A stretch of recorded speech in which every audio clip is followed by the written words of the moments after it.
Health scheme అట. ప్రతి ఉద్యోగికి డిజిటల్ హెల్త్ కార్డ్ అట.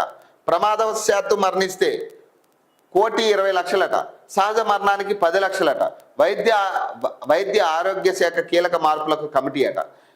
మే 11 నుంచి జనగణన హౌస్ లిస్టింగ్ సర్వే అట. క్యాబినెట్ వివరాలను మీడియాకు వెల్లడించిన మంత్రులు పొంగులేటి, అడ్లూరి, వాకిటి అట. ఎల్ఎన్టీ నుంచి మెట్రో స్వాధీనానికి క్యాబినెట్ ఆమోదం అట.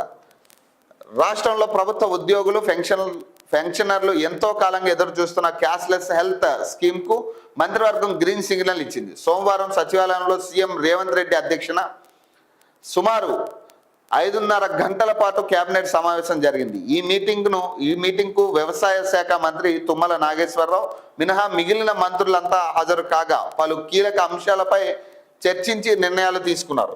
మీటింగ్ అనంతరం కేబినెట్ నిర్ణయాలకు మంత్రులు అడ్లూరి లక్ష్మణ్ కుమార్, వాకిటి శ్రీహరితో కలిసి మంత్రి పొంగులేటి శ్రీనివాసరెడ్డి మీడియాకు వెల్లడించారు.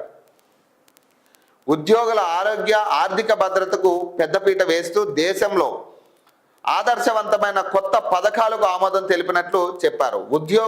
ఉద్యోగుల ఆరోగ్య పథకం అతి త్వరలోనే ప్రారంభమవుతుందన్నారు. ఉద్యోగులు బేసిక్ పేలో 1.5% చెల్లిస్తే మిగతా మొత్తాన్ని ప్రభుత్వమే సమకూరుస్తుందని పేర్కొన్నారు. ఏడాదికి ఉద్యోగులు 528 కోట్లు తమ వాటా చెల్లిస్తే ప్రభుత్వం కూడా 528 కోట్లు ఇస్తుందని, మొత్తం 1056 కోట్లతో క్యాష్లెస్ ఎంప్లాయీస్ హెల్త్ స్కీమ్ అమలు చేయాలని ప్రభుత్వం నిర్ణయించినట్లు తెలిపారు. దీనివల్ల 3.56 లక్షల రెగ్యులర్ ఉద్యోగులు, 2.88 లక్షల పెన్షనర్లు, వారిపై ఆధారపడ్డ కుటుంబ సభ్యులు మొత్తం 17.7 లక్షల మందికి లబ్ధి చేకూరుతుందన్నారు. అన్ని ప్రభుత్వ ఆసుపత్రులతో పాటు 652 ఎంపానల్ ప్రైవేట్ హాస్పిటల్లో ఈ పథకం వర్తిస్తుందని, మొత్తం 1998 రకాల వైద్య చికిత్సలు అందిస్తారని తెలిపారు. ప్రతి ఉద్యోగికి డిజిటల్ హెల్త్ కార్డును అందిస్తామని చెప్పారు. Rajiv Aarogyasri health care trust ద్వారా ఈ పథకాన్ని అమలు చేస్తారట. ఇక్కడ విషయం అన్ని బాగానే ఉన్నాయి.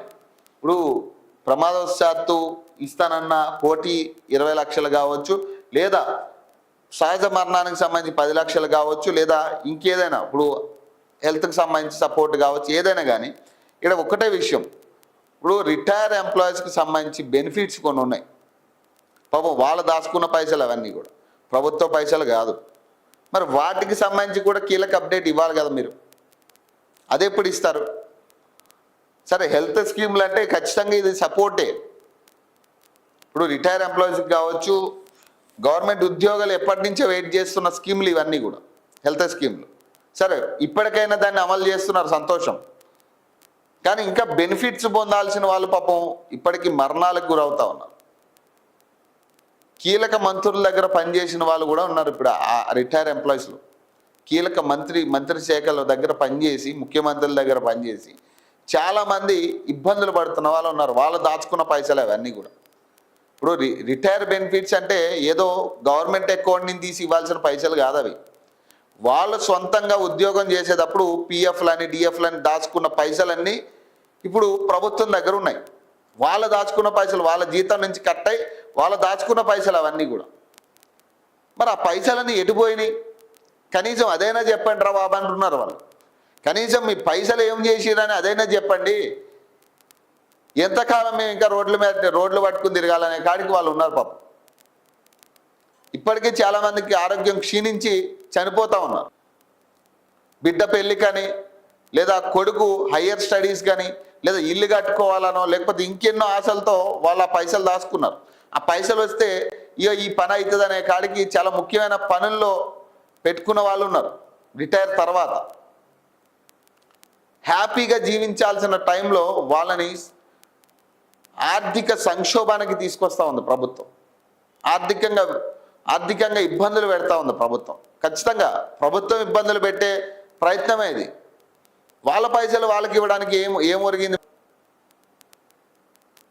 అన్నిటికి ఇప్పుడు 9 కోట్లతో మీరు కాంపౌండ్ వాళ్ళు కట్టించుకుంటారు, లేదా 100 కోట్లతో మెస్సీ ఫుట్బాల్ ఉంటుంది, 5,000 కోట్లు పెట్టి గాంధీ విగ్రహం కడతారు ఇమ్మీడియట్గా.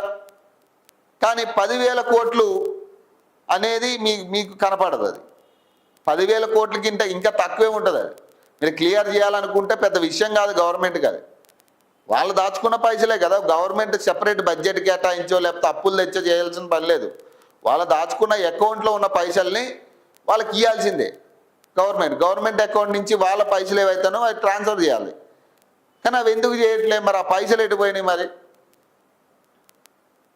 ఖచ్చితంగా ఈ పైసలు ఏవో డైవర్ట్ అయినాయి.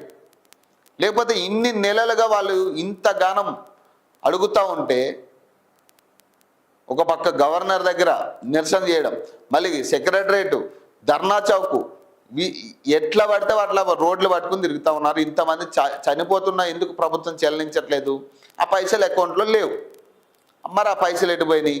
దేనికి ఖర్చు పెట్టారు? మరి ప్రజలకు ఏమైనా కొత్త పథకం తీసుకొచ్చారా పైసల వల్ల? లేదు కదా. ఏం కొత్త పథకాలు అయితే ఏం రాలేదు కదా. మీరు చేసిన కొత్త పథకాలు అయితే ఏం లేవు కదా. మరి దేనికి ఖర్చు అయినాయి? మరి ఏ మంత్రులకి ఇప్పుడు ఏ మంత్రులు హెలికాప్టర్లో తిరగడానికి ఖర్చు అయినాయి? ఇవన్నీ కూడా ఆటో రిక్షా కంటే దారుణంగా మంత్రులు వాడుతూ ఉన్నారు. ఆ హెలికాప్టర్లు మాత్రం ఇష్టానుసారం. ఇక ఆ మంత్రి ఈ మంత్రి, ఆ మంత్రి ఎక్కిండు నేను ఎక్కాలి అంతే, కథం. ఆ మంత్రికి ఇచ్చారు కదా మొన్న, మరి నాకు ఇవ్వండి ఈసారి. ఆటో రిక్షాలాగా ఏదో వీళ్ళ సరదాలు తీర్చుకోవడానికి తప్పితే ఆ హెలికాప్టర్ని ఆటో రిక్షా కంటే దారుణంగా వాడుతున్నారు. ఇంత బడ్జెట్లుగా ఎంత ప్రోటోకాల్ ఉన్నా కానీ ఒక్కో మంత్రి వాళ్ళు ఇష్టాచారం పైసలు ఖర్చు పెడతా ఉన్నారు. మరి వీళ్ళ పరిస్థితి ఏంది?